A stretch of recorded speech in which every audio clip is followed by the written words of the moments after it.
Hi, I am Rahul, your welcome on my channel UPSC at the rate NCRT।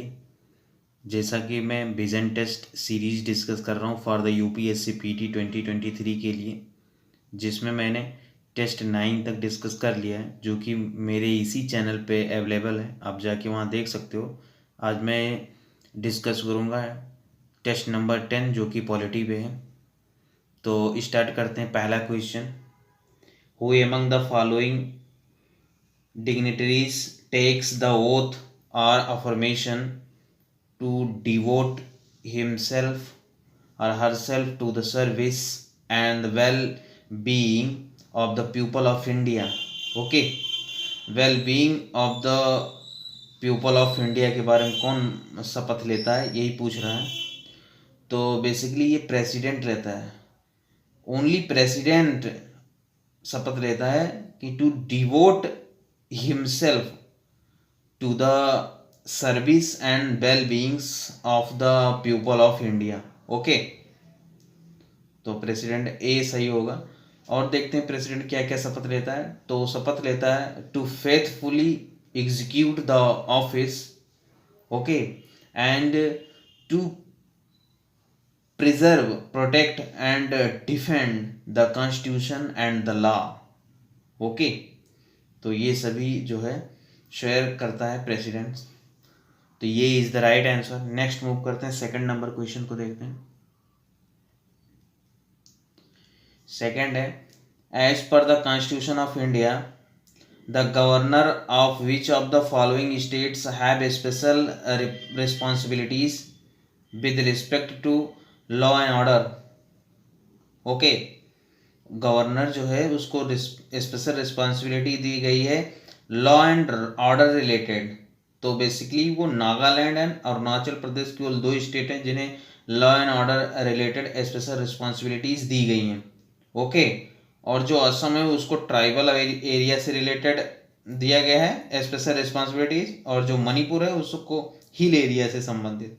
Okay, और जो नागालैंड है उसको article 371A के तहत, असम को आर्टिकल 371B, मणिपुर को आर्टिकल 371C के तहत, एंड अरुणाचल प्रदेश को 371H के तहत जो है स्पेशल रिस्पॉन्सिबिलिटीज दी गई है। उसमें भी लॉ एंड ऑर्डर को केवल नागालैंड और अरुणाचल प्रदेश को दिया गया।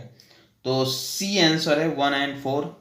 ओके, देन थर्ड मूव करते हैं थर्ड नंबर पे। थर्ड नंबर है, with reference to the 73rd constitution amendment act 1992 consider the following statement. तो पहला है, the act bars the interference by courts in the electoral matter of the panchayat. Yes, ठीक है, वो प्रोहिबिट करता है कि उसमें कोर्ट इंटरफेयर न करे। दूसरा है, the provisions of the act do not apply to the union territories. नहीं भाई, वो प्रेसिडेंट के आर्डर से यूनियन टेरिटरी को भी सम्मिलित किया जा सकता है। ओके, तो दूसरा गलत है, पहला सही है। ठीक है, जो पंचायत है वो पार्ट 9 में आता है, आर्टिकल 243 टू 243O तक आता है। ओके, और कुछ राज्यों में पंचायत लागू नहीं है, वो है नागालैंड, मेघालय, मिजोरम, मणिपुर और दार्जिलिंग। ओके, देन मूव करते हैं 4 नंबर क्वेश्चन की तरफ। 4 कहता है, इन the context of Indian polity which of the following is not ये फेडरल कैरेक्टरिस्टिक्स फीचर। ओके, तो फेडरल कौन कौन से नहीं है, मतलब कौन नहीं है। तो डी ऑप्शन नहीं है, the fundamental rights are enforceable by the court of law. Yes, okay, ये फेडरल कैरेक्टरिस्टिक्स नहीं है, तो फंडामेंटल राइट है। तो पहला देखते हैं, the independent of judiciary is safe guarded. Yes, तो ये इंडिपेंडेंट रहेगा जुडिशरी, तो वो फेडरल कैरेक्टरिस्टिक्स ही रहेगा। बी है, द कॉन्स्टिट्यूशन प्रोवाइड्स फॉर ये by cameral legislative. Yes, okay, क्योंकि राज्यसभा जो होता है वो स्टेट का रिप्रेजेंटेटिव होते हैं उसमें, तो वो फेडरल कैरेक्टरिस्टिक्स रखेगा। एंड सी है, powers have been divided between the centre and the states. Yes, 7 schedule के अंतर्गत।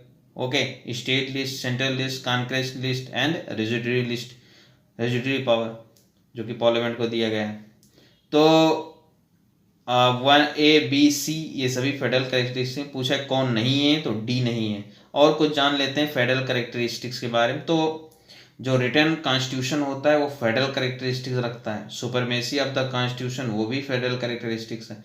रिजिड कॉन्स्टिट्यूशन वो भी फेडरल करेक्टरिस्टिक्स है, जैसे कि यूएस का constitution. Okay, supremacy of the constitution like US constitution, written constitution like US India.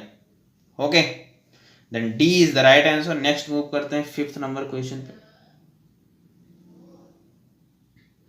5th क्या कहता है? With respect to the growing trend of appointment of deputy chief ministers, CM deputy chief minister in the state, consider the following statements. तो पहला है it is not a constitutional post, yes. दूसरा, he does not enjoy any extra financial powers in comparison to the CM, yes, उनके पास कोई extra financial power नहीं होता। तो दोनों सही है, क्योंकि ट्रेंड चल रहा है आजकल डिप्टी चीफ मिनिस्टर बनाने का, अगर हर राज्य में बनाए जा रहे हैं। तो C is the right answer. And फिर नेक्स्ट मूव करते हैं 6 नंबर पे। 6 क्या कहता है? With reference to the council of ministers, consider the following statements. तो पहला है the 44th constitution amendment act 1978 provide the president is constitutionally obliged to act according to the advice of the council of ministers headed by the prime minister. No, ये 44th में नहीं है, ये 42nd constitution में Indira Gandhi government 1976 में इस बात को ऑब्लिग्ड कर दिए थे कि जो भी एडवाइस दिया जाएगा प्रेसिडेंट को bye the council of minister के द्वारा, वो सभी मानना ही होगा।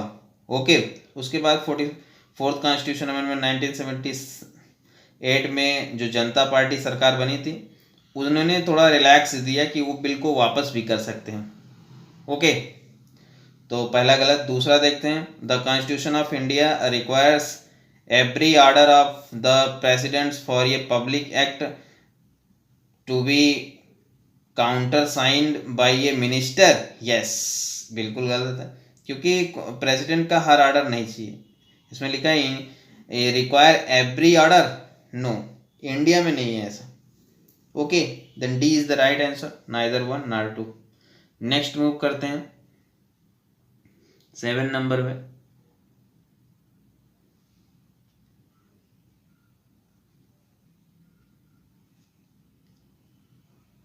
सेवन क्या कहता है? Which of the following is are necessarily the consequences of the proclamation of the president's rule in a state.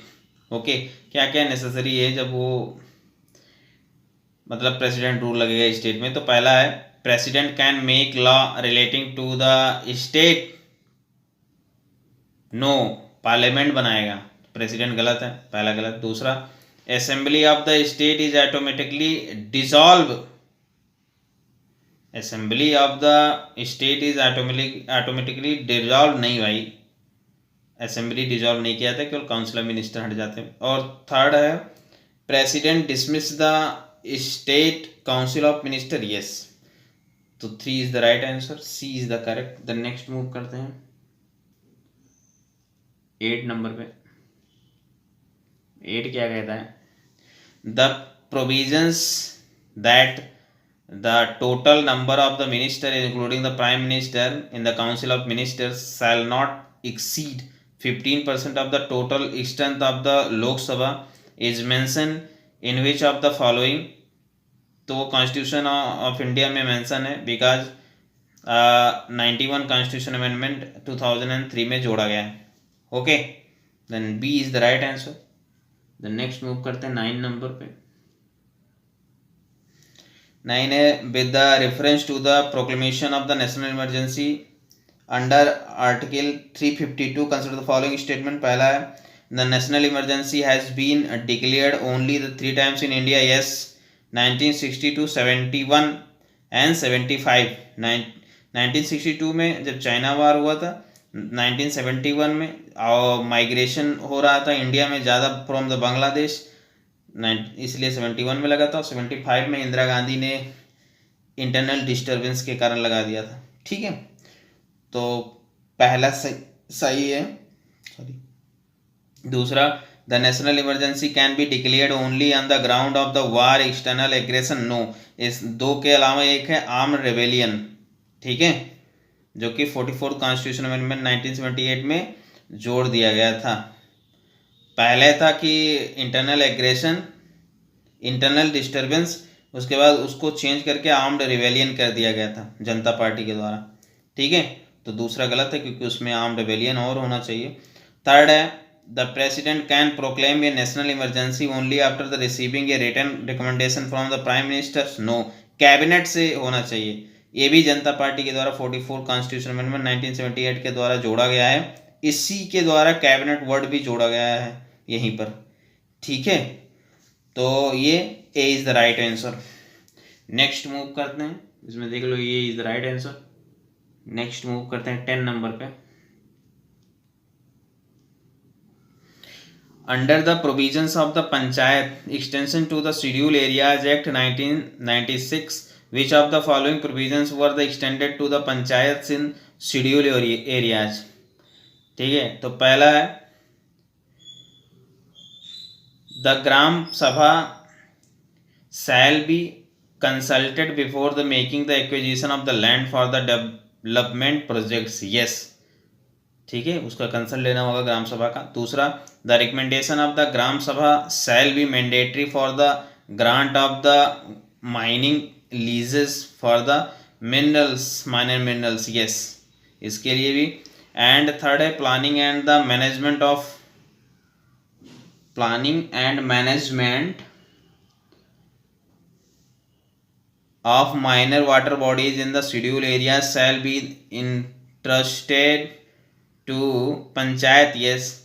4 है, gram sabha is endowed with the ownership of the minor forest produce. yes.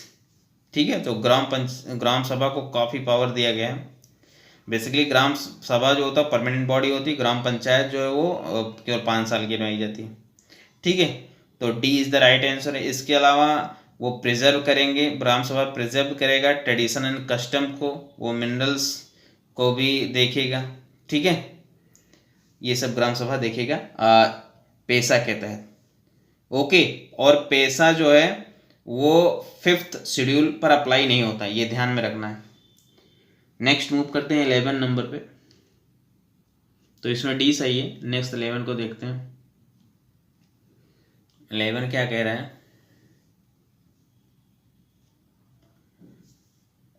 The central council of local government was constituted by, तो ये an order of the president of India as per the provisions under article 263 of the Indian constitution.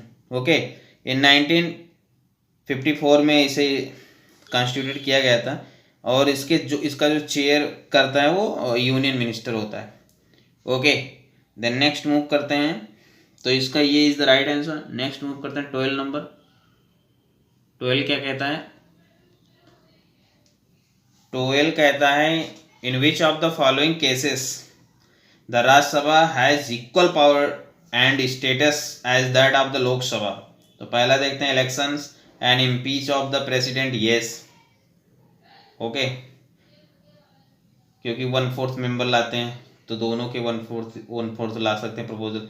दूसरा, approval of ordinance issues by president. Yes, दोनों के पास power है। तीसरा है, resolution for the discontinuation of the national emergency. ये power केवल लोकसभा को दी गई है, 1/10 ऑफ द लोकसभा। ओके, वो रेजोल्यूशन लाते हैं for the discontinuation of the national emergency. Fourth है, introductions and passage of constitutional amendment bill. तो कॉन्स्टिट्यूशन अमेंडमेंट बिल जो होता है उसमें बराबर पावर है राज्यसभा एंड लोकसभा का। तो 1, 2 एंड 4 में इक्वल राइट है, both for the Rajya Sabha and the Lok Sabha.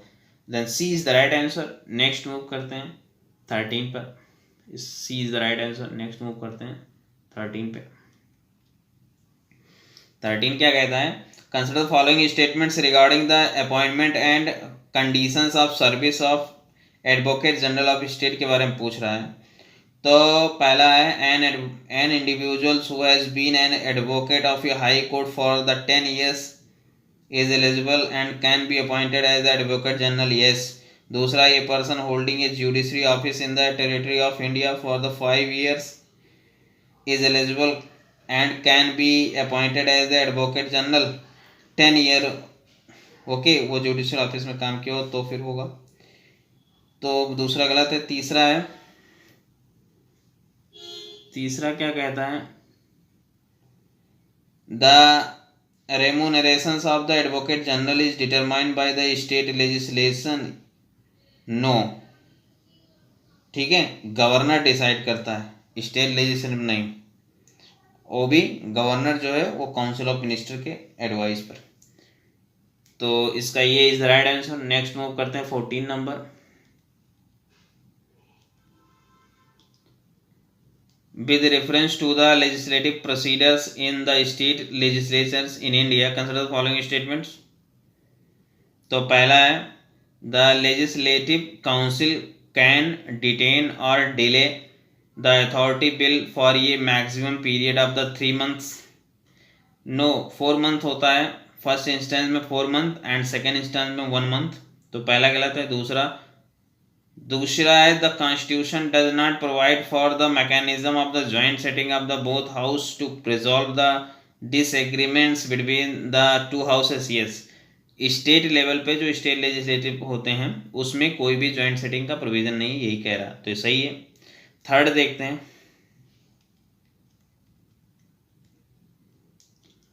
Third कह रहा है, an ordinary bill that originated in council and is sent to the legislative assembly became dead if rejected by the later, yes, okay, क्योंकि legislative council के पास बहुत कम power है, ऐसा समझ लो आप। तो B is the right answer, 2 and 3 is right. Then next move करते हैं 5th नंबर पे, सॉरी 15th नंबर पे।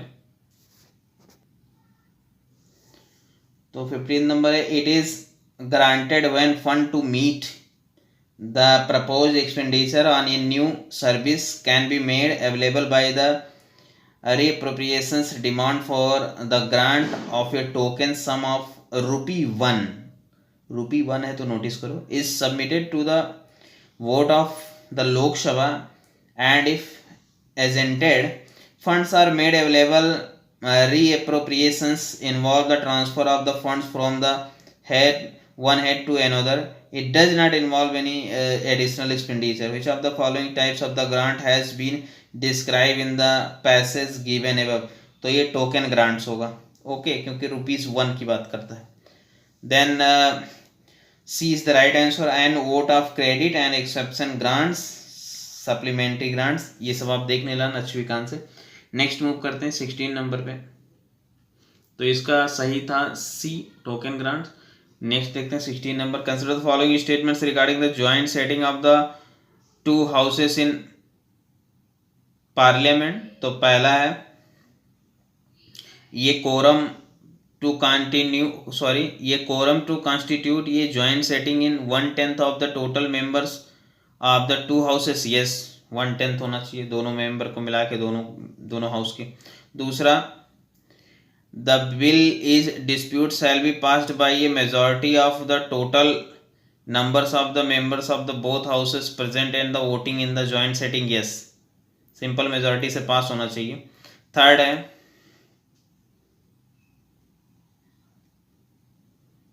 है provision regarding the joint setting of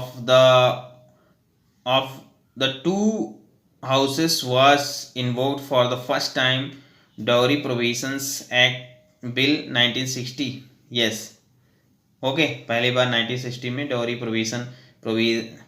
prohibition bill आया था, ठीक है। अभी तक 3 बिल पास हुए हैं मात्र, तो ये ध्यान में रखना, okay. Then D is the right answer. Next move करते हैं 17। 17 क्या करें, which of the following is are part of the charge expenditure on the consolidated fund of India. ठीक है, तो कौन कौन चार्ज है, तो पहला है इमोलूमेंट्स and allowances of the president and other expenditure relating to his office, yes, okay, and दूसरा salaries, allowances and pension of the judge of the supreme court and high courts, high court state consolidated fund से दिया जाएगा, तो दूसरा गलत है। तीसरा है administrative expenses of the office of the CAG and the UPSC, yes, okay, then 1 and 3 is the right, then यानी कि D is the right answer, D is the right answer. Next move करते हैं 18 number की तरफ। 18 क्या कहता है, consider following items, fire service, road and the bridge, urban forestry, management of the railway station, railway station railway department करेगा यानी कि रेलवे मिनिस्ट्री, तो 1, 2 and 3 is the right answer. Okay, पूछा था 12 शेड्यूल में कौन कौन हैं, तो 12 schedule basically 74th constitution amendment 1992 municipalities की बात करता है, तो म्यूनिसिपैलिटीज़ के अंतर्गत fire service, road and bridge, urban forestry, ऐसे 18 सब्जेक्ट आते हैं, ओके, म्यूनिसिपैलिटीज़ में, तो A is the right answer 1, 2 and 3। Then next move करते हैं 19 number. 19 which of the following countries are members of NATO, तो बेसिकली ऑस्ट्रिया को याद रखो, ऑस्ट्रिया मेंबर नहीं है, तो इसके हैं ग्रीस, टर्की, फ्रांस, आप आंसर होगा 1, 3 and 4। और जान लेते हैं कुछ, तो नाटो को इस्टेब्लिश किया गया था 1949 यूएस एंड उसके सहयोगियों जैसे Canada and western European country के द्वारा इस्टेब्लिश किया गया था। ये कलेक्टिव डिफेंसिव की तरह एक्ट करता है, जैसे अगर एक कंट्री पे कोई भी अटैक यानी कि सभी पे अटैक माना जाएगा, ओके। देन 30 कंट्री इसके मेंबर हैं प्रेजेंट में। यूक्रेन चाहता था कि मैं इसमें सम्मिलित हो जाऊं, इसीलिए यूक्रेन रसिया वार हो रहा है, जब जो कि रूस नहीं चाहता, okay. Then B is the right answer 1, 3 and 4। Next move करते हैं 20 नंबर क्वेश्चन की तरफ। 20 है, which of the following statement is correct regarding the proclamation of the national emergency.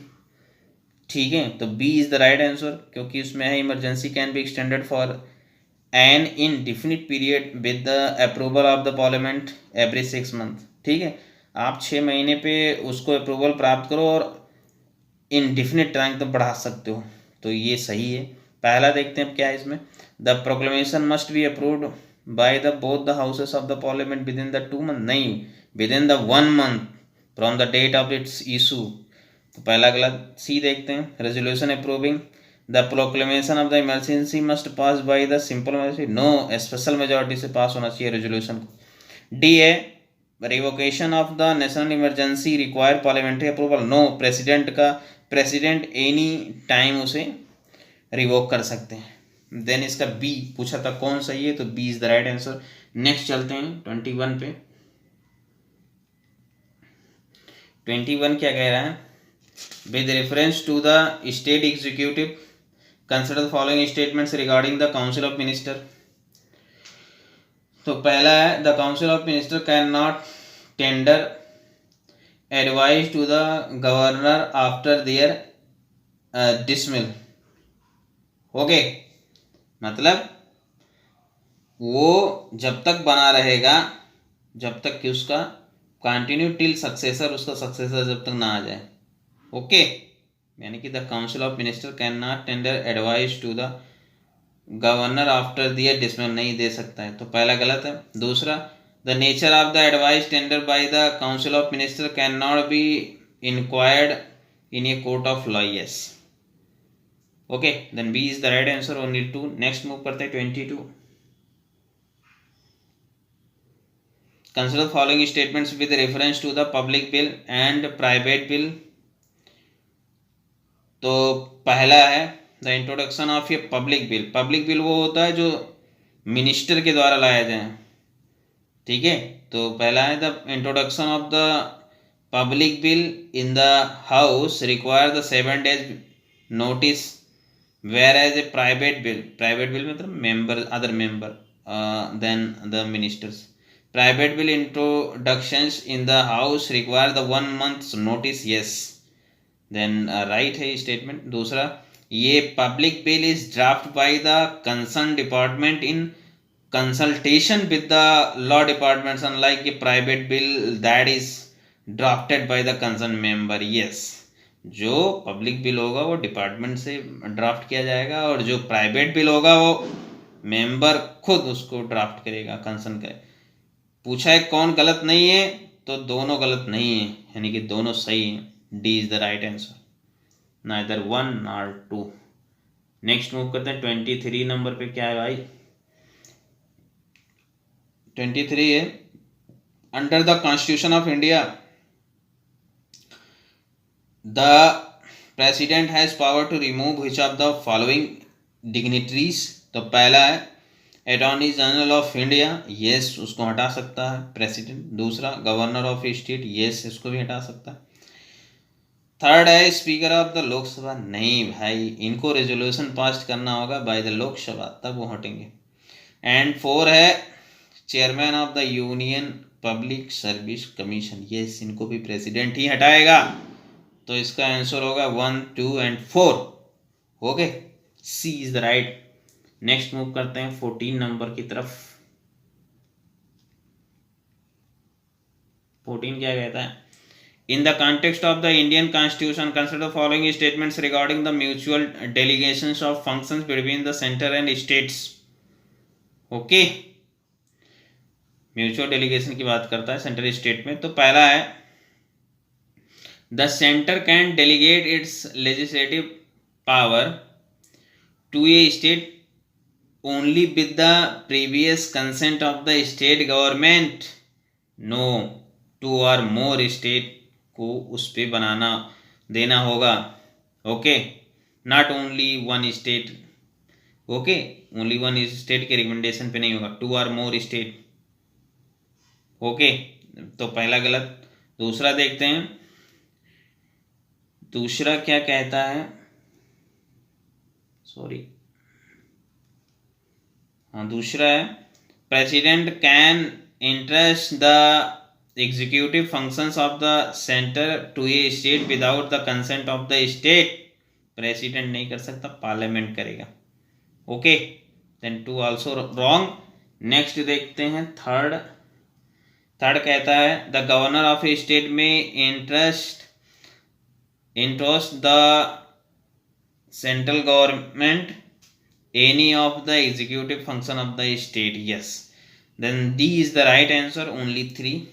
okay, next move करते हैं 25 जो कि आज का लास्ट होगा। consider the following statements regarding the panel of chairperson of the lok sabha. okay, panel of the chairperson of the lok sabha। तो पहला है they are elected by the lok sabha itself from the among its member। no, इसको speaker nominate करता है, तो पहला गलत। दूसरा है any of them can preside over the house when the office of the speaker और the deputy speaker is vacant. No, इनमें से कोई नहीं होगा। प्रेसिडेंट जिसको अपॉइंटमेंट करेंगे वो होगा। ठीक है, तो इसका डी होगा, neither 1 nor 2। D is the right answer. Okay, then कल फिर मिलते हैं 26 to 50। okay, thank you very much। hi, I am Rahul और welcome on my channel UPSC@NCERT। जैसा कि मैं विजन टेस्ट डिस्कस कर रहा हूँ फॉर द UPSC PT 2023 के लिए, जिसमें मैंने टेस्ट 9 डिस्कस कर लिया है, 9 तक, और इसके बाद 10 डिस्कस कर रहा हूँ, जिसमें 10 में 25 क्वेश्चन डिस्कस कर लिया है जो कि पॉलिटी पे है। तो आज डिस्कस करूंगा 26 to 50। तो स्टार्ट करते हैं। 26 नंबर क्वेश्चन को देखते हैं। With reference to pardoning powers of the president consider the following statements. तो पहला है the president of India is the only authority empowered to remit ये डेथ ऑफ सेंटेंस। गलत, क्योंकि रिमिट का अधिकार गवर्नर को भी होता है। ओके, आर्टिकल 161 के तहत with in state law. Okay, तो ये गलत है। हाँ, अगर ऐसा होता कि प्रेसिडेंट को only president have grant pardons, तो ये सही होता, क्योंकि ग्रांट जो पार्डन है उसका अधिकार गवर्नर को नहीं है। वो रिमिट कर सकता है, सस्पेंड कर सकता है डेथ सेंटेंस को और कम्यूट कर सकता है, ओके, बट वो ग्रांट पार्डन नहीं कर सकता। तो पहला गलत। दूसरा देखते हैं, the petitioners seeking pardons has no right to an oral hearing by the president, yes, okay, कोई भी ओरल हेयरिंग का राइट नहीं है जो पिटिशनर है उसका, ओके। एंड थर्ड कह रहा है the power of president to grant ये pardon is subjected to judicial review, yes, Maru Ram and the Kishan Singh case के में सुप्रीम कोर्ट ने बोला है कि ये जुडिशरी रिव्यू के अंतर्गत आता है, ओके। तो इसमें 2 and 3 इज द राइट, यानी कि डी ऑप्शन करेक्ट है, okay, 2 and 3 is right. Then next move करते हैं, 27 को देखते हैं। With reference to special provisions for the administration of the national capital territory NCT of Delhi consider the following statements. पहला है एनसीटी दिल्ली के बारे में पूछ रहा है। पहला है the chief minister of the NCT of Delhi hold office during the pleasure of the president, yes, ठीक है। दूसरा है the term government in the context of the NCT of the Delhi refers to the lieutenant governor LG of the NCT, yes, LG होते हैं। जो LG होते हैं basically behalf of president वो वर्क करते हैं, ओके। तो कोई भी अपॉइंटमेंट होता है तो वो प्रेसिडेंट करता है, और जो रिजिग्नेशन होता है वो भी प्रेसिडेंट को ही देंगे रिजिग्नेशन, तो ये ध्यान में रखना है। तो इसका आंसर होगा 1 and 2 बोथ, आंसर है 1 and 2 both. Then next move करते हैं 28 नंबर पे। 28 नंबर को देखिए, consider following statements regarding the qualifications for membership of the parliament, okay, qualification पूछ रहा है। पहला है ये cabinet contesting an elections to the Rajya Sabha from a particular state should be an elector in the particular states, no, okay. अगर वो कोई UP का है तो वो असम से भी चुना जा सकता है, तो पर्टिकुलर उसे इलेक्टर होना पर्टिकुलर स्टेट में जरूरी नहीं है, तो पहला गलत। दूसरा, ये member of the scheduled tribe can contest ये seats in the Lok Sabha not reserve for them, yes, वो कहीं से भी जनरल सीट से चुनाव लड़ सकता है, ओके। वो अपना जो उसके लिए रिजर्व है वो तो लड़ेगा ही, उसके अलावा कहीं से भी चुनाव लड़ सकते हैं, ओके। तो इसका V is the right answer, only 2। और इसमें कि वो जो शेड्यूल कास्ट के लिए होगी उस पर नहीं लड़ पाएंगे, तो ये ध्यान में रखना, वो तो understood.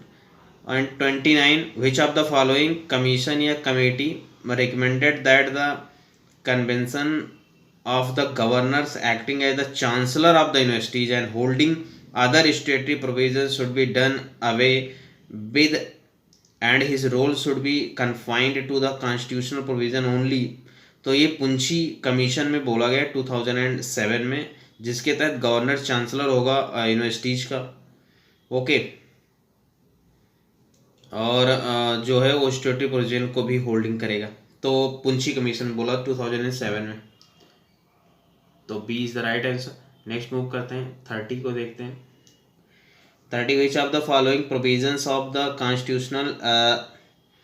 Constitution reveal the asymmetrical federal character of the Indian states, ठीक है। सिमेट्रिकल होता है, एसिमेट्रिकल मतलब कि अलग अलग स्टेट के लिए अलग अलग प्रोविजंस, फेडरल कैरेक्टरिस्टिक्स, ये पूछ रहा है। तो पहला है imposition of the president rule, तो ये तो सिमेट्रिकल है, सबको समान रूप से लागू होता है। और दूसरा है allocation of the seats in the council of states यानी राज्यसभा, तो ये शेड्यूल 4 के तहत होता है, तो ये एसिमेट्रिकल है बिकॉज द यूपी 31 है, जैसे कि यूपी में 31 है एंड उत्तराखंड से 3 एंड कोई भी अदर स्टेट से नागालैंड से 1, तो अदर के लिए यानी कि एसिमेट्रिकल है, ओके। देन पूछा कौन है एसिमेट्रिकल, तो 2 सही है, 1 गलत है। थर्ड देखते हैं, creation of the autonomous district, yes ये भी है एसिमेट्रिकल, बिकॉज ये सर्टेन स्टेट के लिए लाइक द शेड्यूल 6 में जो आते हैं असम, मेघालय, त्रिपुरा एंड मिजोरम, उसके लिए है ऑटोनॉमस डिस्ट्रिक्ट। ओके, तो ये भी होगा, यानी कि 2, 3 सही है। एंड 4 भी देख लेते हैं, appointment of the state government, तो ये तो सिमेट्रिकल है भाई, हर स्टेट के में गवर्नर अपॉइंट होते हैं, तो 2 and 3 is the right answer. Okay, B is the correct. Then next move करते हैं। नेक्स्ट है 31 number, consider following statements with reference to the estimate committee पूछ रहे हैं ऑफ द पार्लियामेंट। तो पहला है, it can not suggest alternative policies in the order to bring about efficiency in administration as there is the no representation of minister in the committee। no इसमें minister हो सकते हैं। Okay, ये कह रहा है can not suggest alternative policies in order to bring about the efficiencies in administration, there is the no representation of ministries in the committee, तो ये रॉन्ग होगा। दूसरा देखते हैं, it lacks the expert assistance of the CAG which is available to the public accounts committee, yes क्योंकि ये जो इसमें 30 मेंबर होते हैं from the Lok Sabha only, not from the Rajya Sabha, इसमें राज्यसभा से कोई मेंबर नहीं होते हैं, तो इसीलिए इसमें लैक ऑफ एक्सपर्ट असिस्टेंस होता है, तो दूसरा सही है। थर्ड है, द चेयरमैन, थर्ड देखो, the chairman of the committee is appointed by the speaker from the amongst its members and he is the invariably from the ruling party, yes ठीक है। तो इसमें स्पीकर नियुक्त करेंगे, मतलब अपॉइंट करेंगे चेयरमैन को, और जो इसके चेयरमैन होंगे वो बेसिकली रूलिंग पार्टी से ही आएंगे, बस ऐसा कह रहा है। और कुछ जान लेते हैं एस्टीमेट कमेटी के बारे में। तो ये बेसिकली पोस्ट इंडिपेंडेंस में किया गया था 1950 में, जॉन मथाई के रिकमेंडेशन पे, कमेटी की रिकमेंडेशन पे। इसमें ओरिजिनल तो 25 थे, लेकिन 1956 में बढ़ाकर 30 मेंबर कर दिया गया, जो कि केवल लोकसभा से आएंगे। ठीक है, तो इसका 2 and 3 is the right answer. Next move करते हैं 32 क्या कह रहा है, Which of the following statements is are correct regarding the chairman of the legislative council of the state? Okay, chairman of the legislative council of the state, तो पहला है, his power and the functions are similar to those of the speaker in the legislative assembly। गलत, similar नहीं होता, ठीक है। Legislative जो assembly के स्पीकर होते हैं उनके सिमिलर नहीं होता, वो इन्हें कम पावर दिया गया है बेसिकली। जो चेयरमैन होते हैं आप लेजिस्लेटिव काउंसिल के, इन्हें कम पावर है कंपेरिजन टू स्पीकर, तो पहला जो है गलत है, सिमिलर नहीं है। दूसरा, he is elected by the council itself from amongst its member, yes elected होते हैं ये chairman. And he nominates a panel of the vice chairman and the deputy chairman of the council from the amongst the members. No भाई, जो vice chairman होता है वो भी elected होता है, तो तीसरा भी गलत है, यानी कि 2 is only right, then B is the correct। आप देख लो, B is the correct। the next move करते हैं 33 की तरफ। 33 क्या है, in the context of the security system provided by UIDAI for Aadhaar consider the following statements। ठीक है, तो ये वर्चुअल आईडी बेसिकली BID के बारे में बात कर रहा है। Is a temporary 12 digit random number mapped with Aadhaar number, no ये 16 डिजिट नंबर होता है जो कि मैप्ड विद आधार है।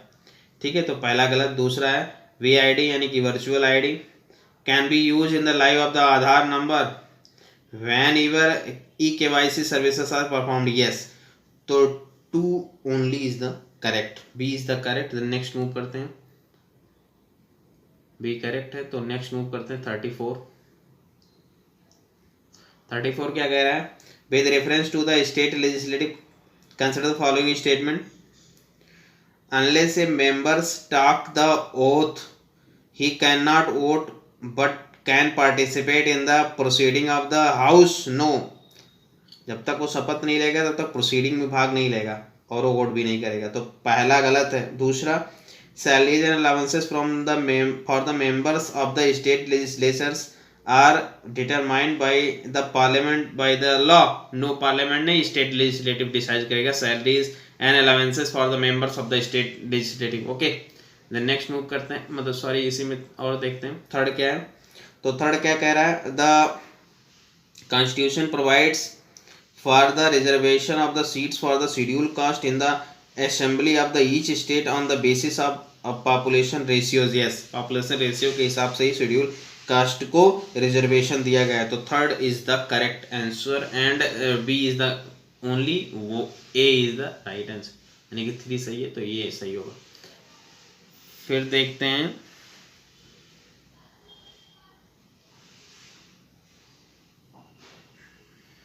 35 को देखते हैं। 35 क्या कह रहा है, which of the following statements is not correct regarding the legislative council in ये स्टेट। ओके, लेजिस्लेटिव काउंसिल के बारे में पूछ रहा है, कौन सा सही नहीं है। तो बी सही नहीं है बेसिकली, पहले देख लेते हैं फिर देखते हैं कौन कौन सही है। तो the vacant seats are filled up by the fresh elections and nominated at the beginning of the every 2 years, no, every 3rd year nominated होंगे, तो ये ध्यान में रखना है। और फिर अब देखते हैं कौन कौन सही है। The size of the council depends on the size of the assembly of the concern states. Yes, okay, क्योंकि जो लेजिस्लेटिव असेंबली की जितने सीट होंगे उसकी 1/3 से अधिक नहीं होने चाहिए। तो जैसे यूपी में है लेजिस्लेटिव असेंबली की सीट 403 यानी कि 403, एंड तो यहाँ पे लेजिस्लेटिव काउंसिल की सीट है 100। ऐसे इंडिया में सबसे ज़्यादा वही है, यानी कि 6 स्टेट में ही मात्र है इस समय। और फिर सी को देखते हैं, जो कि ये भी सही है। Only the 5/6 of the total members of the numbers of the members of ये legislative council are indirectly elected. Yes, ठीक है, नॉमिनेटेड किए जाते हैं, इनडायरेक्टली इलेक्टेड, सॉरी नॉमिनेटेड नहीं, बाकी जो 1/6 है वो नॉमिनेटेड है। D A the members of the legislative assembly of the concern states can elect only 1/3 member for the legislative council. Yes, 1/3 legislative council से आते हैं, मतलब 1/3 जो लेजिस्लेटिव असेंबली से आते हैं फॉर द लेजिस्लेटिव काउंसिल। तो देख लेते हैं कौन कहाँ कहाँ से आते हैं। तो 1/3 जो है वो आते हैं लोकल बॉडी से, 1/12 आते हैं ग्रेजुएट्स से, ओके, एंड 1/12 आते हैं टीचर से, एंड 1/3 इलेक्टेड होते हैं और 1/6 नॉमिनेटेड होते हैं, यानी कि 5/6 इन डायरेक्ट इलेक्टेड होते हैं एंड 1/6 नॉमिनेटेड होते हैं। 5/6 जो है इनडायरेक्ट इलेक्टेड होते हैं और 1/6 नॉमिनेटेड होते हैं। ओके, तो इसका बी पूछा था कौन सही नहीं है, तो बी नहीं सही है।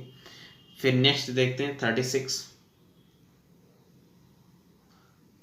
क्या कह रहा है, with reference to the vice president of India consider the following statement. तो पहला है the constitution has not prescribed ये मिनिमम एज एज ये qualification for the office of president. गलत है, क्योंकि मिनिमम एज 35 किया गया है वाइस प्रेसिडेंट के लिए। दूसरा है the vice president can be removed only on the ground of violation of the constitution. ऐसा कोई भी मेंशन नहीं किया, non specific ground for the removal of the vice president. तो पूछा है कौन कौन सही नहीं है, तो दोनों सही नहीं है, 1 and 2 is not correct. The next move करते हैं 37 है, in which of the following cases of the double membership ये members of parliament will lose both seats. ठीक है, डबल मेंबरशिप की बात कर रहा है, तो इसमें सी ऑप्शन सही है। इफ ये पर्सन, सुनना, इफ ये person is elected 2 seats in ये house and fail to exercise his option for 1, जैसे कि मोदी जी वाराणसी एंड गांधीनगर दोनों सीट से लोकसभा चुनाव जीत जाते हैं, इनटू जैसे कि 2014 में जीते थे। उसके बाद अगर ये दोनों पे डिसीजन नहीं ले पाते कौन छोड़ना है, तो इनकी दोनों सीटें खत्म हो जाएंगी, ठीक है, रद्द कर, फेल बता दिया जाएगा। तो C is the right and पहला है। फिर देखते हैं और सब देख लेते हैं क्या क्या है। पहला है, इफ ये sitting members of the state legislative gets the elected as the member of parliament and fail to resign his seats in the state with in the 14 days। ठीक है, तो वो स्टेट एंड जो है पार्लियामेंट की बात है, तो उसमें 14 days के लिए होगा। एंड सेकंड है, इफ ये person is elected to both the house of parliament and fail to the intimate with in the 10 days in the both the house he desire to सर्व।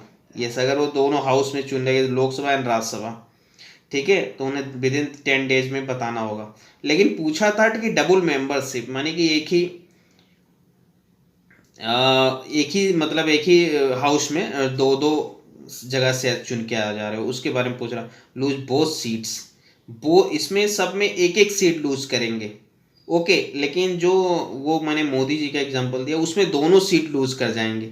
और सभी में अगर वो स्टेट लेजिस्लेटिव में आया और पार्लियामेंट में गया, तो उसकी स्टेट लेजिस्लेटिव की जो पहले सीट थी वो हो जाएगी रद्द। जैसे कि राज्यसभा में था, लोकसभा में आया तो राज्यसभा वाली चली जाएगी, ओके।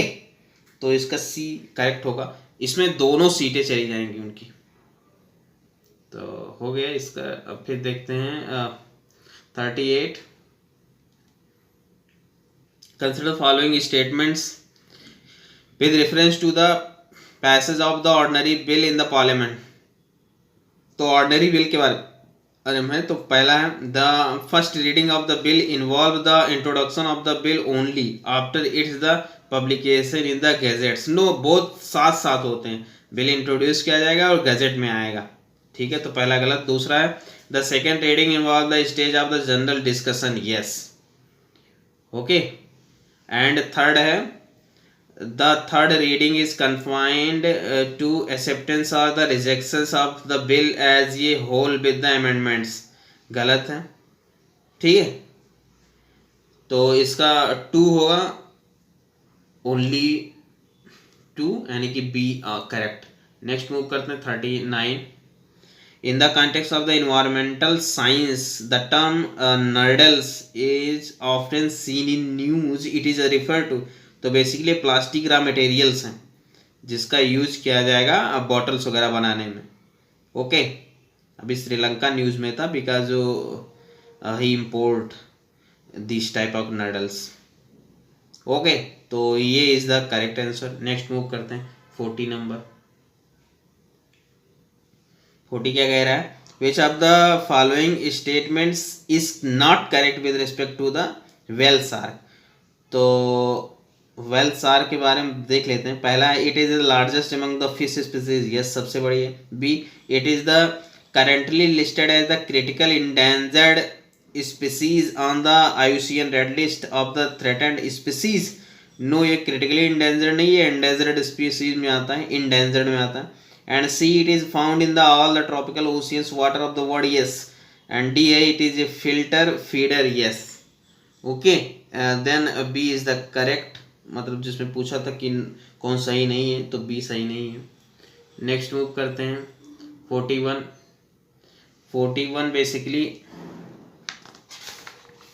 कॉन्करेंट लिस्ट से है। Consider following statement with reference to the list, third concurrent list in the 7th schedule of the Indian constitution. तो पहला है, at present this list has more than the 100 subjects. No, इसमें 52 subjects है, okay. And the centre में 98 है and state में 59 है। इसका वर्जनल अलग अलग है, लेकिन इसमें करंट में इतना है 52 कॉन्करेंट के लिए, जिसमें state and centre both make the law, okay. And दूसरा है, both the parliament and the state you can make the law with respect to any of the subject enumerated in the list, yes. Third है, in the case of a conflict between the laws made by the center and the states, the central laws prevails over the state laws, yes. तो जो है इसमें पहला गलत है and 2 and 3 is correct, C option सही है। Next move करते हैं 42। 42 क्या कह रहा है, which of the following union territories have the popular political institution headed by the chief ministers. तो जैसा कि धारा 370 एंड 35 ये हटा दिया गया है, बट वहाँ पे जो नया एक्ट बिल लाया गया है उसमें वहाँ पे प्रोविज़न किया गया है चीफ मिनिस्टर, जो कि अभी बहाल नहीं हुआ, लेकिन बहाल विद इन 1 ईयर हो जाएगा। तो जम्मू कश्मीर पे भी है चीफ मिनिस्टर का प्रोविज़न, एंड यू NCT दिल्ली में तो है ये, national capital territory of Delhi and Puducherry में है। तो 1, 3 and 4 is the correct. The next move करते हैं 43। 43 क्या है? Which of the following is not ये functions of the cabinet secretariat. Okay, तो creating new standing committee of the cabinet ये इनका काम नहीं है, बिकॉज ये स्पीकर का काम होगा और चेयरमैन का होगा। Standing committee of the cabinet, okay, तो ये गलत है। और ये है पहला, इनका काम क्या है? पहला ये monitoring implementation of the decision taken by the cabinet and its the committee, yes. B है management of the major crisis situation in the country, yes. And D है provisions assistance in the decision making in governments by the ensuring the inter ministerial coordination, yes. तो इसमें यही नहीं है, creating the new standing committee of the cabinet, yes. C is not correct because ये इनका काम नहीं है। देन मूव करते हैं 44 पे। 44 क्या कह रहा है?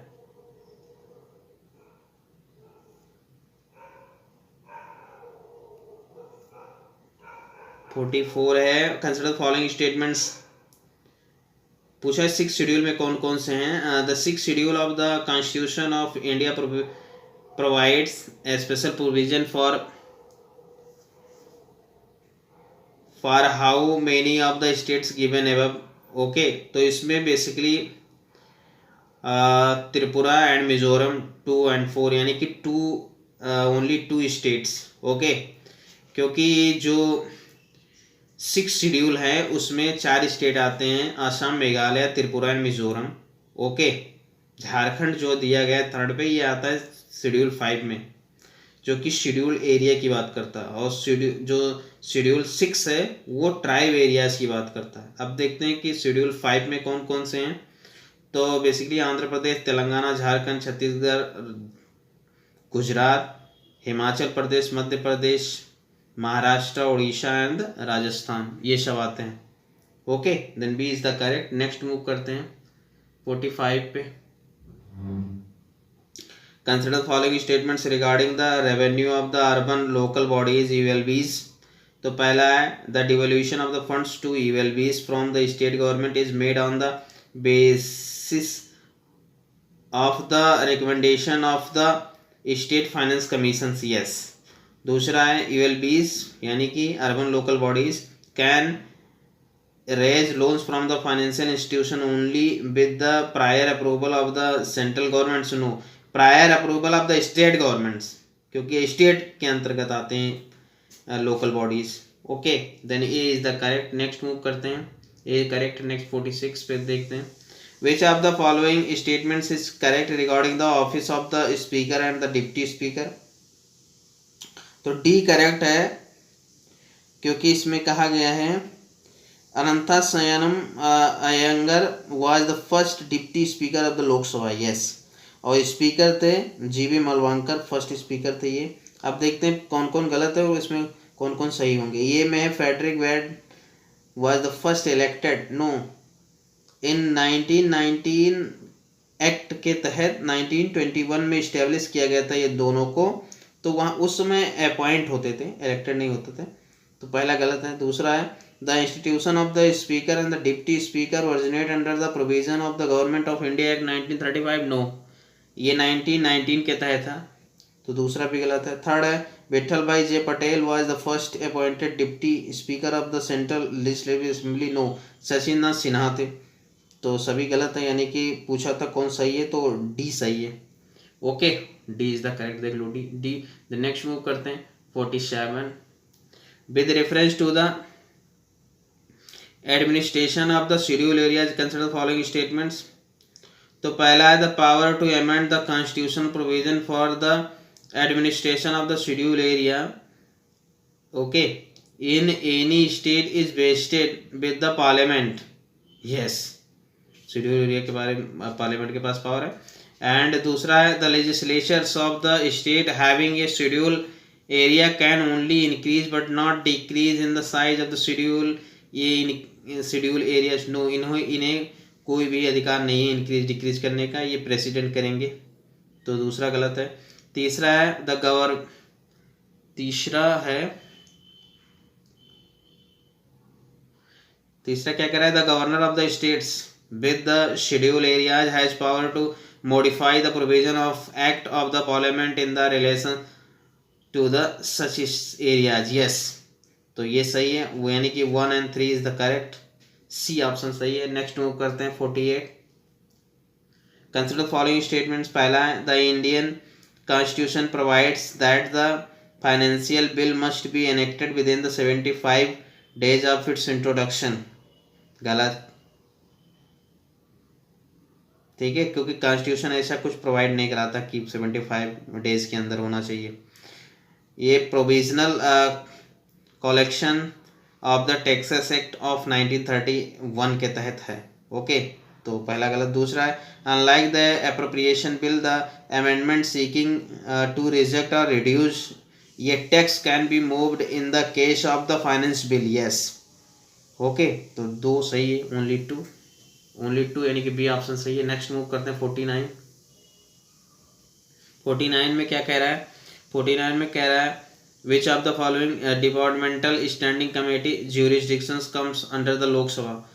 कौन से डिपार्टमेंटल स्टैंडिंग कमेटी है जो लोकसभा के अंतर्गत आते हैं, तो पहला है committee on the food consumer affairs and the public distribution. Yes, ये लोकसभा में आता है। दूसरा है committee on labour. Yes, committee on the railways. Yes, ये सभी आता है, लेकिन होम अफेयर्स जो है वो राज्यसभा में आता है, और राज्यसभा में कुछ और आते हैं जैसे family welfare, science, tech, environment, transport, tourism, culture, ये सभी राज्यसभा में आते हैं।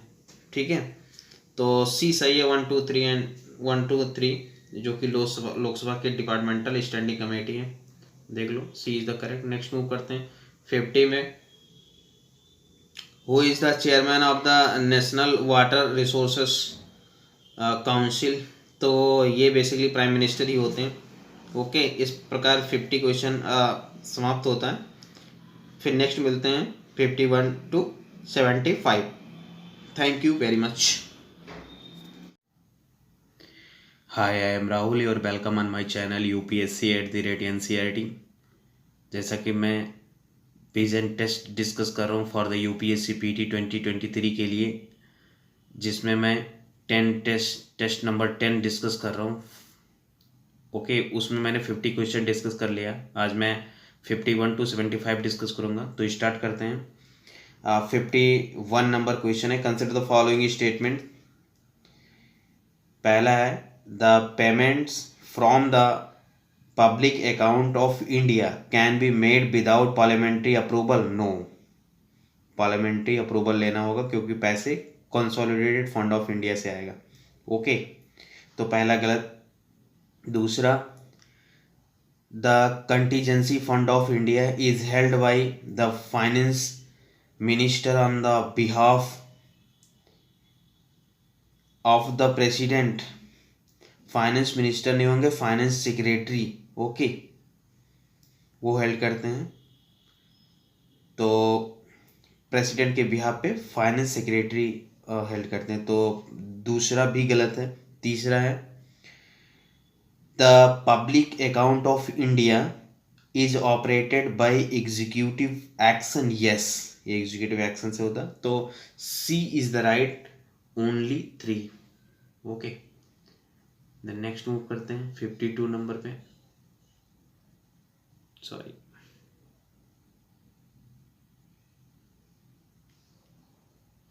$52 नंबर है, consider the following statements about the speaker of the Lok Sabha. Okay, तो पहला स्टेटमेंट है he is the final interpreter of the provisions of the constitution of India with in the house. Yes, वो विद इन द हाउस वो final interpreter होता है। ठीक है, तो पहला सही है। दूसरा है he resign by the by return to the president of India, no, वो रिटर्न रिजाइन करेगा डिप्टी स्पीकर को, ठीक है, तो दूसरा गलत। तीसरा है he can remove by a resolution passed by a majority of all the members of the parliament, no, all the members of the लोक सभा से हटाया जाएगा, ठीक है, मेजॉरिटी। तो तीसरा भी गलत है, यानी कि ओनली वन इज राइट है, बी ऑप्शन। एंड अल्टीमेट जो इंटरप्रेटर होता है वो सुप्रीम कोर्ट होता है, लेकिन विद इन हाउस स्पीकर होता है, तो इसमें बी सही है। नेक्स्ट मूव करते हैं 53 नंबर पे। 53 which of the following countries does not open into the red sea, तो रेड सी के पास कौन कंट्री ध्यान में रखना हो चाहिए, तो इसमें आएगा कौन नहीं है, तो इथोपिया नहीं होता, क्योंकि वहाँ इरिट्रिया बॉर्डर शेयर करता है, ठीक है, तो बाकी सारे इरिट्रिया, सूडान, जिबूती, ये सारे रेड सी से बॉर्डर लगते हैं। रेड सी से और कुछ कंट्री लगते हैं, जैसे कि यमन लगता है border, okay, and Saudi Arabia का बॉर्डर लगता है, इजिप्ट का लगता है, ओके, सूडान तो इसमें दे ही रखा है, इरिट्रिया, जिबूती भी दे रखा है, तो यमन, सऊदी अरबिया, इजिप्ट का भी बॉर्डर लगता है, 6 कंट्री का, तो ये ध्यान में रखना, A is right. Then next move करते हैं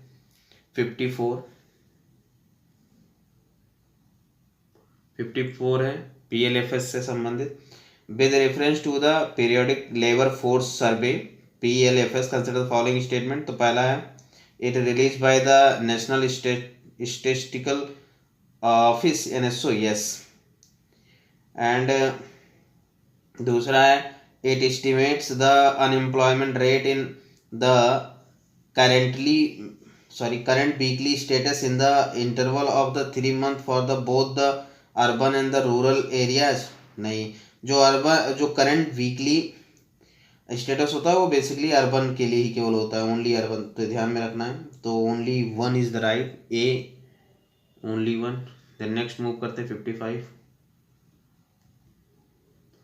55 है under which of the following circumstances does the constitution empower the parliament to make laws on any matter enumerated in the state list, ठीक है, तो स्टेट लिस्ट में कैसे आएगा, power है under which of the following circumstances does the constitution empower the parliament को कौन कौन सा प्रोविजन एम्पावर करता है, to make laws on any matter enumerated in the state list, तो पहला देखते हैं when a no confidence motion has been passed and the state executive has resigned, no, इस सिचुएशन में पार्लियामेंट एक्ट नहीं बना सकता, मतलब लॉज नहीं बना सकता, तो पहला गलत। दूसरा है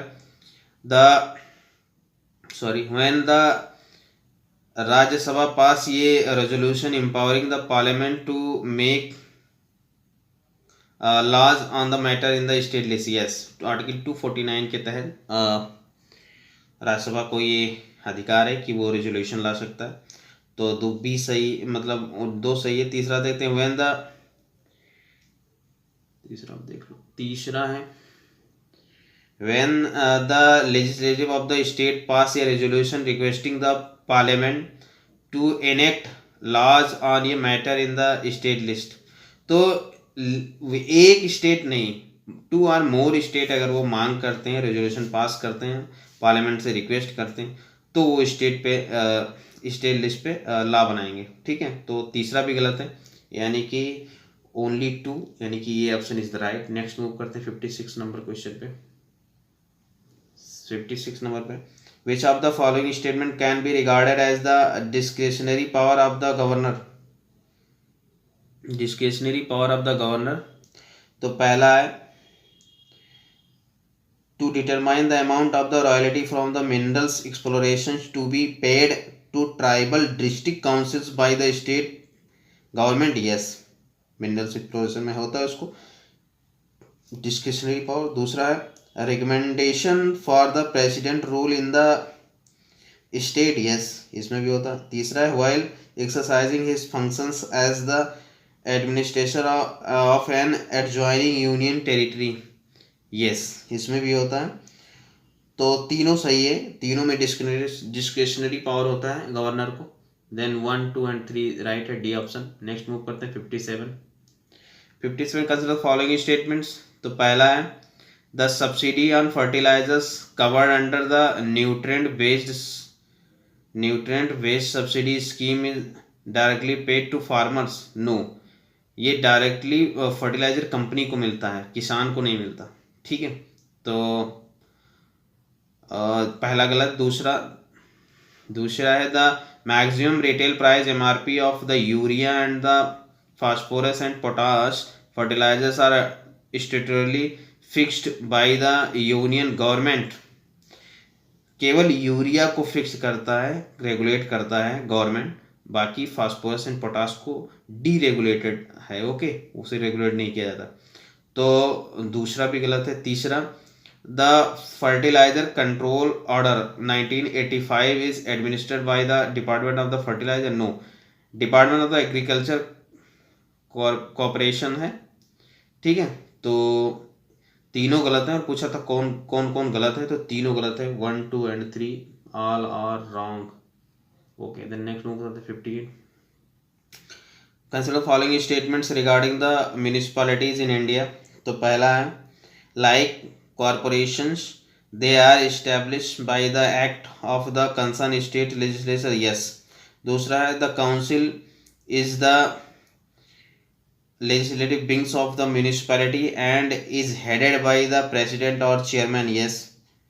तीसरा है the chairman of or the president in responsible for the day to day general administration of the municipalities.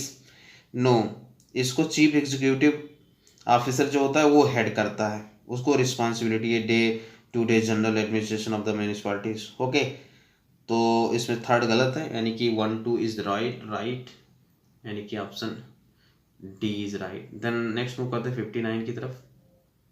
Consider following statements with reference to national land monetization corporation NLMC के बारे में पूछ रहे हैं। ठीक है, करंट का है, तो it is wholly owned by the government of India. Yes. दूसरा है it will undertake the monetization of surplus land of central public sector enterprises CPSCs and the other government agencies. Yes. तीसरा है department of the public enterprises ministry of finance will act as it the administrative body. Yes. तो ये तीनों ध्यान में रखना है, very important. तो 1, 2 and 3 is right. Then next move करते हैं, देख लो, डी इज द राइट। 1, 2, 3 60 पे चलते हैं। 60 क्या कह रहा है? सब फोरम ऑन हेल्थ एंड सब forum on sport and youth development belong to which of the following parliamentary forum. तो बेसिकली ये पार्लियामेंट्री फोरम ऑन यूथ से बिलोंग करता है, तो ये ध्यान में रखना, B is the correct. Then next move करते हैं 61 पे, देखते हैं the impeachment of the president of India can be initiated in. तो ये दोनों हाउस में आ सकते हैं, either house of the parliament, दोनों हाउस, राज्यसभा या लोकसभा दोनों आ सकते हैं। देन नेक्स्ट मूव करते हैं 61 की तरफ चलते हैं। Consider following statement about the financial committee. तो पहला है public account committee is the largest committee of the parliament. No, इसमें 22 मेंबर होते हैं, जबकि एस्टिमेट में 30 मेंबर होते हैं। ठीक है, इसमें जो होते हैं 15 from the Lok Sabha and 7 from the Rajya Sabha. तो पहला गलत है। दूसरा, Rajya Sabha has no representation in this committee except the committee of the public account. नहीं, public committee of the public account में भी है, बट इसमें भी है। ओके, क्योंकि उस PSC में भी है। ठीक है, पब्लिक अकाउंट कमेटी में भी राज्यसभा के मेंबर होते हैं, उसमें 7 मेंबर होते हैं और 15 फ्रॉम द लोकसभा। तो 2 में होते हैं committee of the public account और उसमें दोनों में होते हैं, तो दूसरा भी गलत है। तीसरा देखते हैं, the estimate committee was set up first under the provisions of the Indian council act 1909। नहीं, ये पोस्ट इंडिपेंडेंस के बाद इस्टेब्लिश किया गया था 1950 में, तो ये ध्यान में रखना है। ठीक है, तो डी इज द राइट, कोई भी सही नहीं है। देन नेक्स्ट मूव करते हैं 63 में। 63 क्या कहता है? ये bill is deemed to be a money bill if it contains only provisions dealing with. तो पहला है the imposition abolition, money bill के बारे में पूछ रहा है, तो the imposition abolition remission alteration और the regulation of any tax, yes. दूसरा है the regulation of the borrowing of money by the union government, yes. तीसरा है the appropriation of money out of the consolidated fund of India, yes. तो ये तीनों सही हैं। चौथा है द डिमांड और payment of fee for the licence और the fee for the service renders, no इसके लिए नहीं है। तो 1, 2 एंड 3 इज द राइट, यानी कि option C is the correct. Okay, then next move करते हैं 64। 64 क्या है? The Mekong river passes through which of the following countries, तो चाइना से, वियतनाम से, कंबोडिया से, लाओस से, ठीक है, सभी से पास करता है। देन नेक्स्ट मूव करते हैं 65 की तरफ।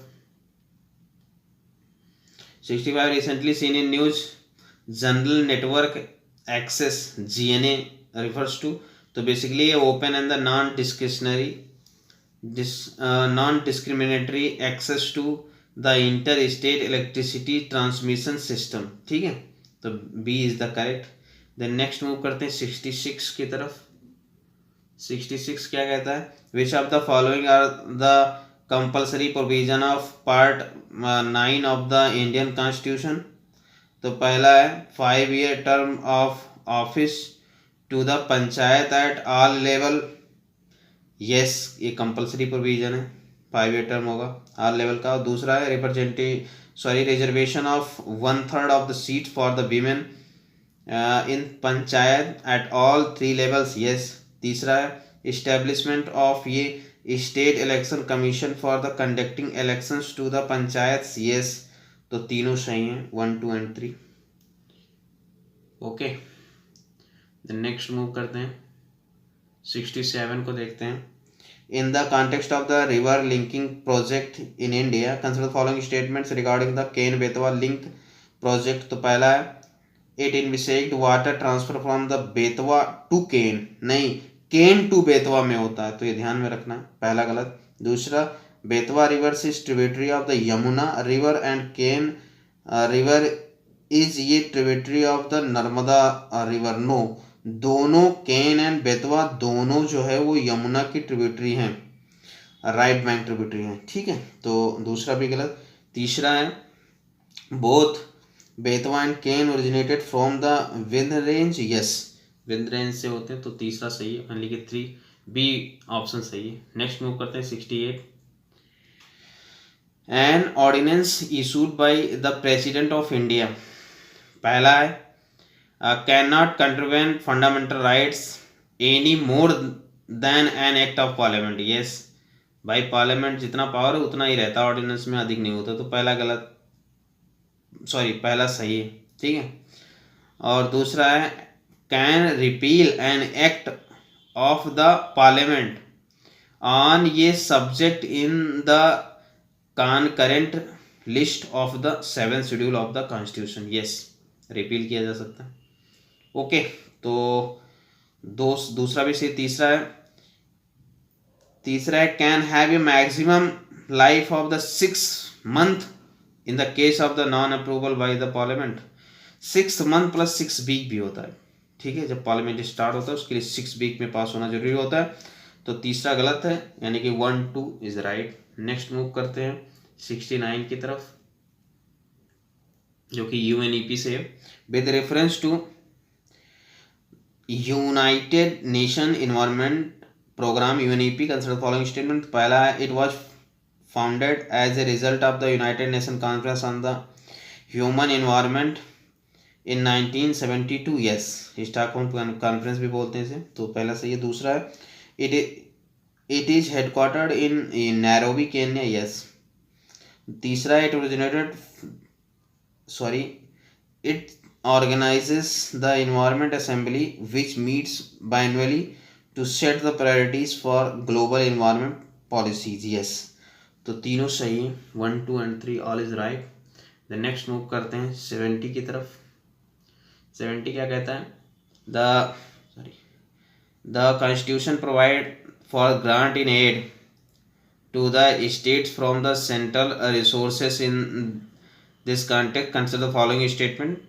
ठीक है, तो पहला है statutory grant are given by the parliament to only those states which are in need of the financial assistance and not to every state. Yes, statutory grant. दूसरा, the statutory grants are given to the states on the recommendation of the financial commission. Yes, okay, finance commission के recommendation पे होता है, तो दोनों सही है, 1 2 और राइट। देन नेक्स्ट मूव करते हैं 71 की तरफ। सी सही था, इसमें 71 की तरफ चलते हैं। In the context of the Indian federalism consider the following statement. तो पहला है the Indian federal system is based on the British model and not on the American model. गलत, अमेरिकन मॉडल पे है इंडियन फेडरलिज्म, तो ये ध्यान में रखना है, पहला गलत। दूसरा, the Indian federation is the result of an agreement among the states. नहीं भाई, ये अमेरिकन कॉन्सेप्ट है, बट इंडिया में यूनियन ऑफ इंडिया है, यानी कि सबका विलय हुआ है। ओके, अलग नहीं हो सकते, कोई समझौता नहीं हुआ है, बल्कि सेंटर सबको बना अपने में अपनाया है। तो दोनों गलत हैं, neither one nor two. Okay, D option. Next move करते हैं 72।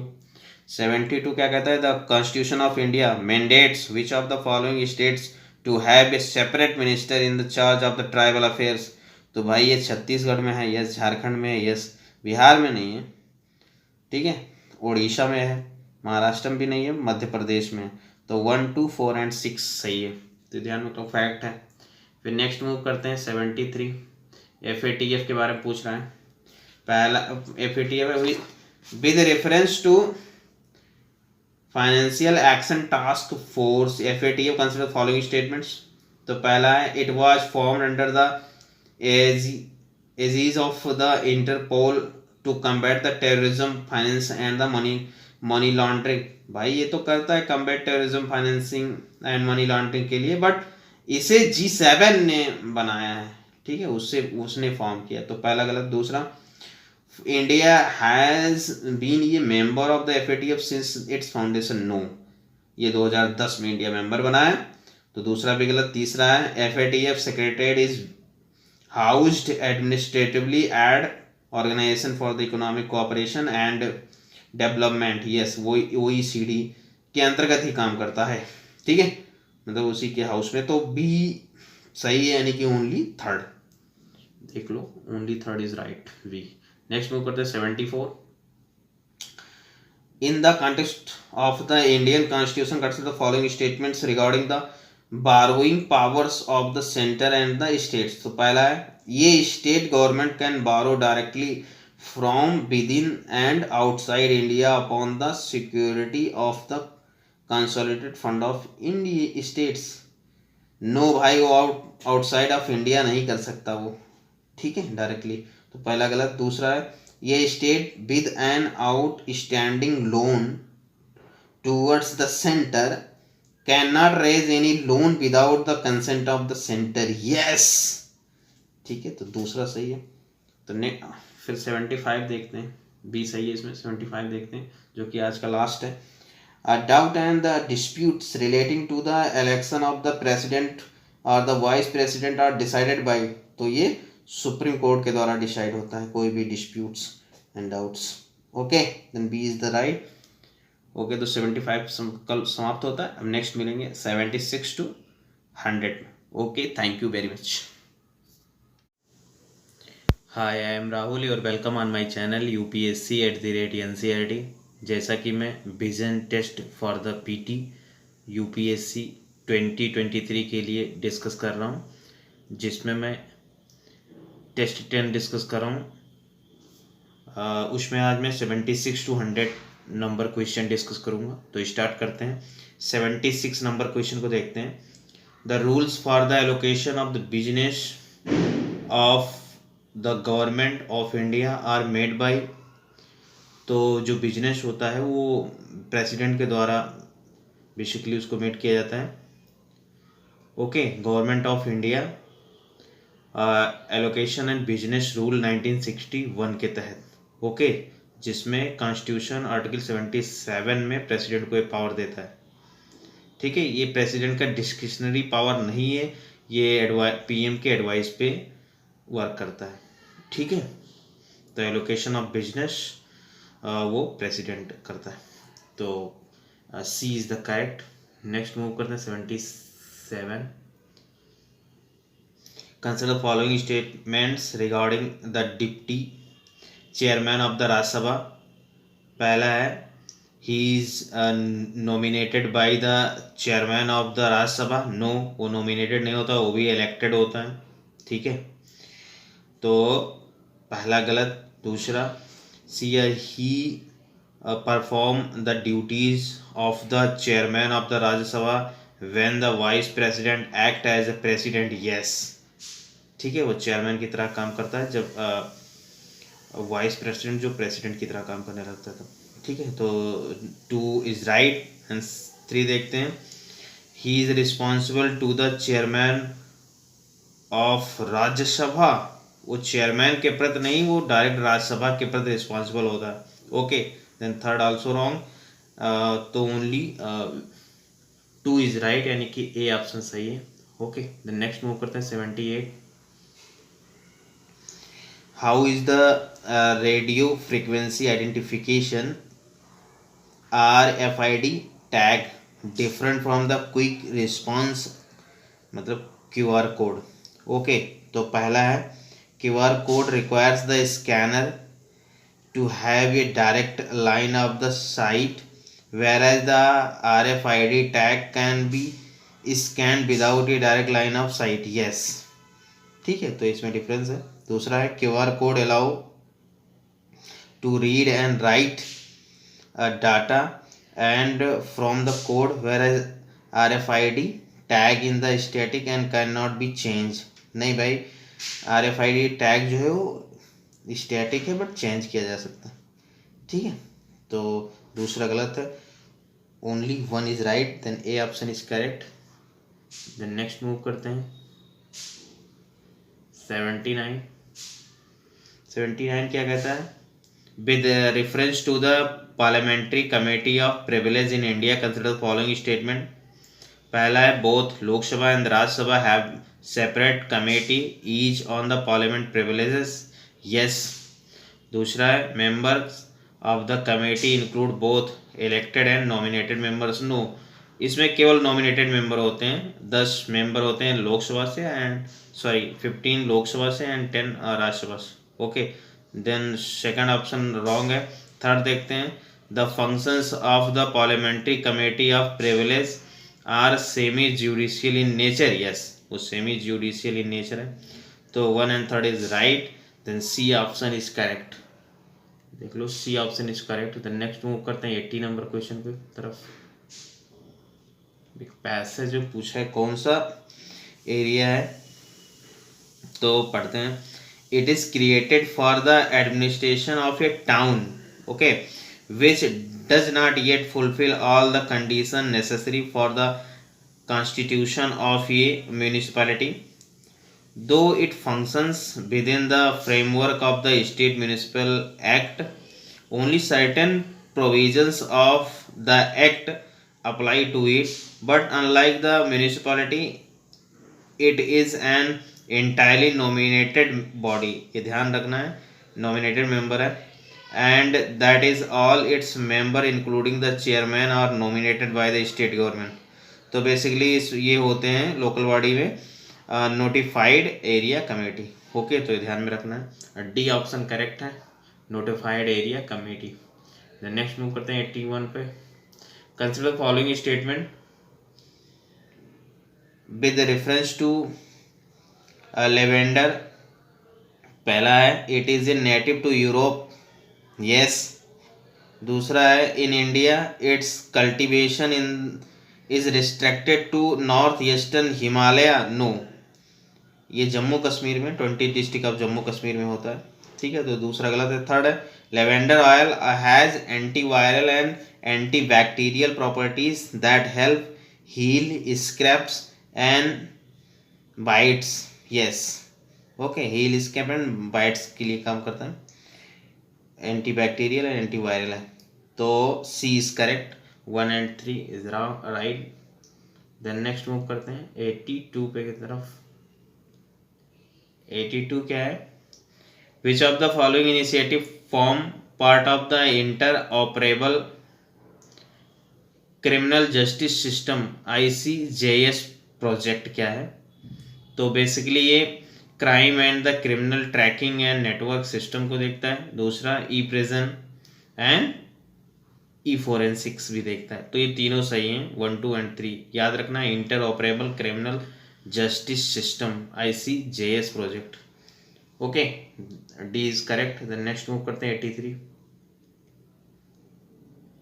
With reference to the military power of the president of India consider following statements. पहला है the president of India has the power to declare war on the president of India has military power पूछ रहा है president का। तो पहला है the president of India has to power to declare war और पीस, यस। दूसरा the president power as the commander in chief of defence force is independent of legislative control, no. Independent नहीं होता, parliamentary control होता है उस पर, ठीक है, प्रेसिडेंट पे। तो second is wrong, only 1 is right. Then ये option is correct. Next move करते हैं 84 की तरफ। 84 क्या कहता है? Who among the following enjoy legislative powers in relations to the administration of union territory? Okay, union territory के संबंधित पूछ रहा है लेजिस्लेटिव पावर को। तो president yes, parliament yes, legislative assembly in the union territory yes, Delhi and Puducherry जिसमें। Prime minister no, prime minister have no power. Then 1, 2 and 3 right, A option is correct. Then next move करते हैं 85। 85 क्या है? The constitution provide for the abolition और creation of legislative council in states in the context consider following statement. तो ये legislative council के बारे में पूछ रहा है। पहला है the legislative assembly of the concern state must pass a resolution to that effect by, ये special majority yes, state level पे स्पेशल मेजॉरिटी से पास होना चाहिए। दूसरा है the parliament can pass an act to that effect by, ये simple majority yes, parliament simple majority से pass करेगा उस उसको प्रपोजल को, ठीक है। तो दोनों सही है, 1 and 2 both are correct, C option correct है। तो नेक्स्ट मूव करते हैं 86। Which one of the following statement is correct about the speaker pro tem. तो इसमें सी ऑप्शन सही है, the president himself administer an oath to him. Okay, जब ये ओथ ले लेते हैं फिर जो नए इलेक्टेड मेंबर होते हैं वो ओथ लेते हैं सारे लोग। ओके, उसके बाद वो अपने से एक स्पीकर चुनते हैं एंड डिप्टी स्पीकर चुनते हैं। तो यही प्रोसेस होता है पार्लियामेंट का। तो C is correct. Next move करते हैं 87 की तरफ। 87 क्या कह रहा है? Consider the following statements regarding Kathak dance. तो कथक डांस के बारे में देखते हैं। पहला है the repertoire of the Kathak dance include the works of Mirabai and Surdas, yes. दूसरा है the tradition of the Kathak dance is unaffected by the outside elements such as Persian dance form, no भाई ये तो अफेक्टेड है, ओनली 1 डांस फॉर्म है जो affected है, Persian dance and other से, ठीक है। तो 2 गलत है। थर्ड देखते हैं, Wajid Ali Shah the last king of the Awadh was a great pattern of the Kathak dance, yes. तो 1 and 3 is right.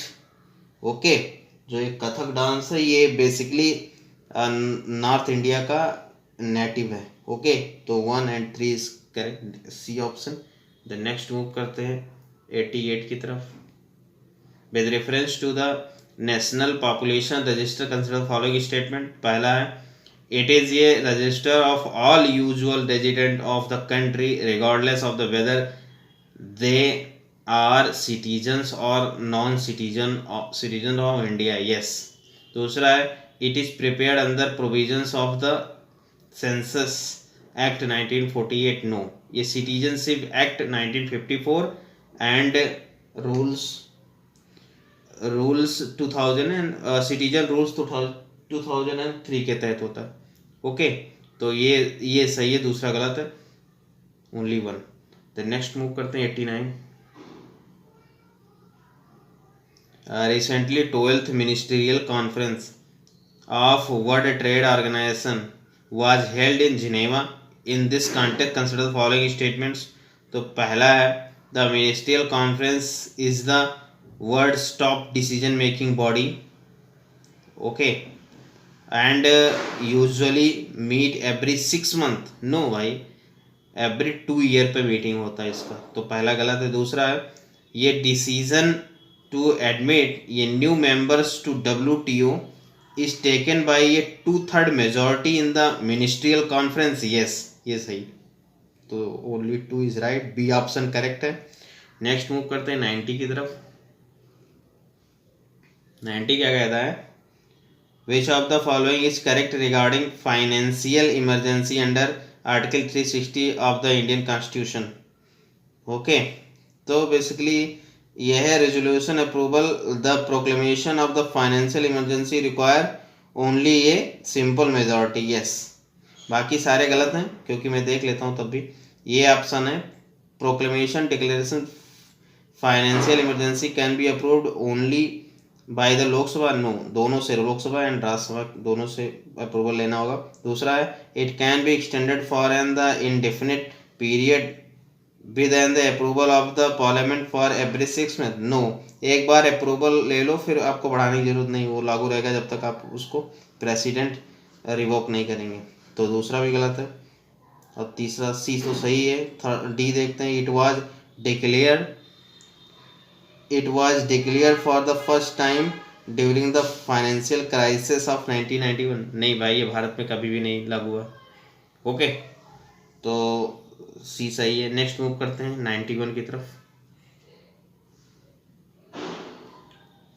With reference to the qualification for the appointment of governor as laid down in constitution which of the following statement is correct. तो पहला है he should have completed the age of 35 years. Yes.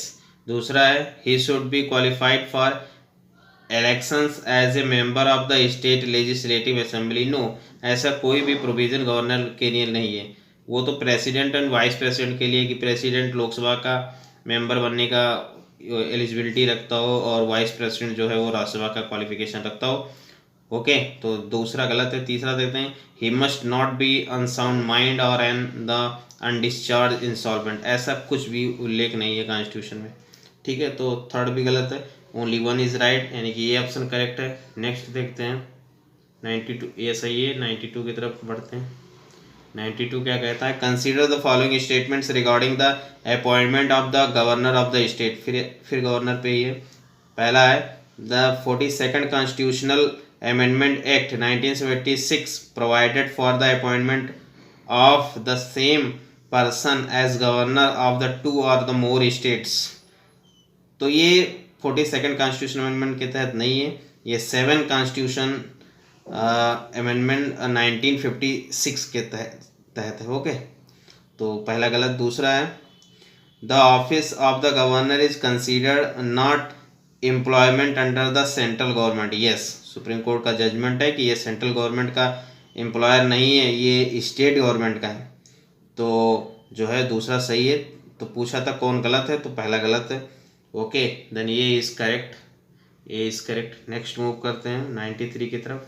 93 क्या है, the specific provision for the administration of the acquired territories is provided under which of the following parts of the Constitution of India। तो ये acquired territory किसी में भी नहीं mention है, ना पार्ट 1, ना पार्ट 5, ना पार्ट 8, ये none of the above. Okay, D is the correct. The next move करते हैं 94 की तरफ। With reference to credit ratings consider the following statement. पहला है credit rating agency are regulated by the Reserve Bank of India. No, ये सेबी है, securities and exchange board of India के तहत, सेबी के तहत है। तो पहला गलत है। दूसरा sovereign credit rating provided and the assessment on the country's economic and the political environment to benchmark itself with other nations. Yes, ये सही है. तीसरा है currently India's foreign credit rating is at AAA in the Standard and Poor global ratings. ये गलत है भाई, क्योंकि BBB मिला है भारत को पुअर में. ओके, तो B is correct, only 2. B is correct, only 2. Next move करते हैं, 95 की तरफ चलते हैं. 95 क्या है? The committee was constituted in Rajya Sabha before it's constitution in Lok Sabha. It enforce the code of conduct of members of parliament. It examines the cases of misconduct and recommends appropriate discipline and decorum in parliament. Which of the following parliamentary committee is being described in the passages given above? तो basically ethics committee है, ethics committee 1997. D is the correct. D is the correct ethics committee 1997. Next move करते हैं, 96 को देखते हैं. Which of the following are likely effect of the proclamation of the national emergency on the center-state relation? तो कौन कौन सा जो इफेक्ट करता है? तो पहला है द लेजिस्लेटिव पावर ऑफ ये state legislature became the subject to the override power of the parliament. Yes, parliament के पास. दूसरा है the state government is automatically suspended and the executive power of the center extend to the state. center extend to the state. तो भाई जो executive power है उसको हटाने की क्या जरूरत है नेशनल इमरजेंसी में? ठीक है, पावर चला जाता है, कंप्लीट कंट्रोल सेंटर का होता है, बट एग्जीक्यूटिव पावर को वो नहीं लिया जाता है, मतलब कि गवर्नमेंट रहती है. Okay, council of minister. तो दूसरा गलत है. तीसरा, the president can issue ordinances on the state subject mentioned in the 7th schedule of the Indian Constitution. Yes, सही है. तो तीनों 1 and 3 is right. C option is correct. Next वो करते हैं 97. C सही है. फिर 97 में चलते हैं. Consider the following statements regarding the parliamentary committee in India. तो पहला है they are appointed or elected by the House or nominated by the Speaker of the Lok Sabha or Chairman of the Rajya Sabha. Okay, Parliamentary Committee in India के बारे में पूछ रहा है. They are appointed or elected by the House or nominated by the Speaker of the Lok Sabha or Chairman of the Rajya Sabha. Yes, सही है. दूसरा, they present their reports to the President of India. No भाई, वो parliament में रखते हैं, speaker है और चेयरमैन के पास. तो दूसरा गलत है. तीसरा, consultative committee are a type of parliamentary committee. No, ये कैबिनेट कमेटी होती है जो कि मतलब मिनिस्ट्री ऑफ पार्लियामेंट अफेयर्स की कमेटी होती है. ओके, तो अपॉइंट करती है. तो थर्ड भी गलत है, तो ओनली 1 सही है, बी ऑप्शन. नेक्स्ट मूव करते हैं 98. इन the context of the cultural history of India, Karakattam is a folk dance of which of the one of the following state? तो बेसिकली ये काराकट्टम तमिलनाडु का है. तो ये फैक्ट याद रखना है, न्यूज में था. फिर नेक्स्ट मूव करते हैं 99 की तरफ.